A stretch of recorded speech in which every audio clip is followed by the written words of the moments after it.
Il y a environ 5 milliards d'années, dans une nébuleuse dense, essentiellement composée d'hydrogène et d'hélium, est né le Soleil, puis par la suite le système solaire.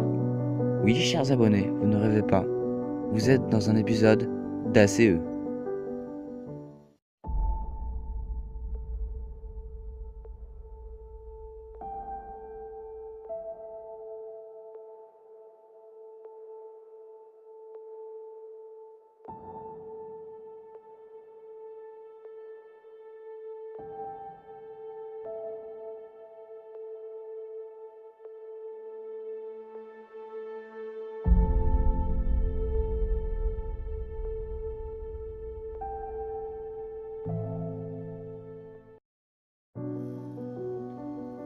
Bonjour à tous, chers abonnés. Aujourd'hui, on va s'attaquer à la seconde plus grosse planète du système solaire.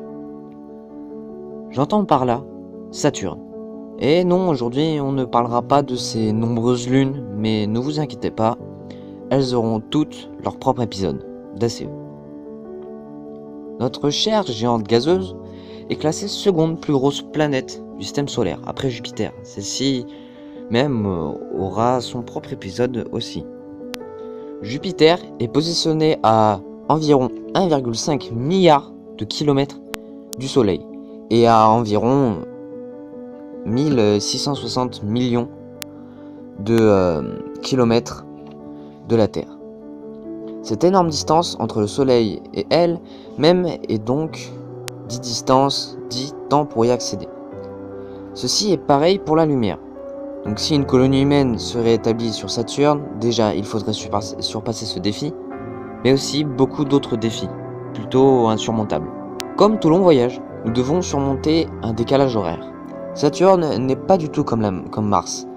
Sur Saturne, une journée fait 10 heures et 14 minutes à peu près. Sa densité est d'environ 0,70.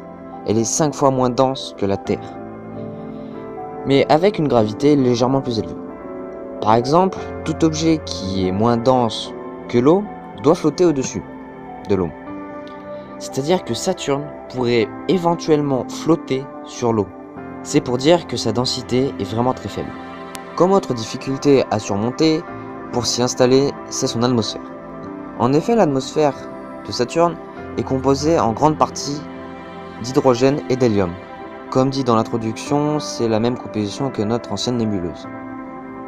Comme vous l'aurez deviné, sur Saturne, il ne règne sûrement pas le calme, mais le désordre et le chaos. La planète entière est submergée de rafales de vent soufflant à plus de 1800 km/h. Mais ce n'est rien par rapport à l'énorme tempête qui se déroule au pôle sud. Celle-ci a une envergure d'environ la taille des États-Unis, c'est-à-dire environ 8000 km. Si on parle de tempête, on doit aussi parler de foudre. En théorie, il pourrait exister de la foudre sur Saturne. Dans ces tempêtes d'une puissance sans précédent, mais cela reste théorique, car il est difficilement observable depuis l'extérieur à cause de son atmosphère très dense. Si on parle de Saturne, nous sommes obligés de parler de ses sublimes anneaux. Ces anneaux sont composés d'environ 95 à 90% de glace d'eau pure. Oui, de l'eau pure. Ces anneaux mesurent environ 360 km de long. Ça, on s'en fiche un peu. À l'heure actuelle, nous avons découvert plus de 62 satellites naturels, dont 8 sont des lunes, dont quelques-unes sont des espoirs pour une future colonie humaine comme Titan ou Encelade, et bien d'autres, mais ceci sera un autre épisode d'ACE. Pour le dernier mot, on devra attendre longtemps avant d'avoir une colonie sur Saturne, voire même n'apparaîtra jamais. Les lunes de Saturne sont vachement plus judicieuses de s'y installer. Il y a encore plein de points à aborder au sujet de Saturne, comme sa zone radioactive qui empêche l'installation d'une colonie sur plusieurs de ses lunes, ce qui rendrait la mission de colonisation une mission suicide. Et encore plein d'autres choses à aborder. Donc voilà, c'est la fin de cet épisode d'ACE. J'espère que vous aurez pu découvrir Saturne. Il y a encore plusieurs vidéos au sujet de ces lunes qui méritent des vidéos à leur sujet.